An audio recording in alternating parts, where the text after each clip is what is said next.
Welcome to the Rim Break Rodeo. We hope this video helps.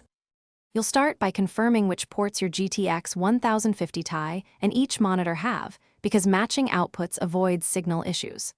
Once done, power down the PC to prevent static or hot plug quirks and attach cables, HDMI, DisplayPort, or DVI, securely into the GPU ports, not the motherboard. Make sure adapters are active if needed, and tighten connectors. This early check prevents wasted time later. It ensures the GPU, not integrated graphics, will drive both displays when you power back up. Once the cables are connected and the PC boots, install or update to the latest NVIDIA driver so the card properly recognizes both monitors. Drivers resolve compatibility and performance issues. Then open Windows Display Settings, click Identify, drag monitors to match physical layout, and set each screen's resolution and scale to recommended values.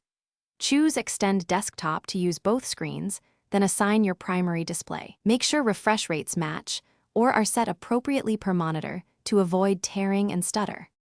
You'll finish by opening the NVIDIA control panel to fine-tune color settings, scaling behavior, and multi-display modes so both monitors render consistently.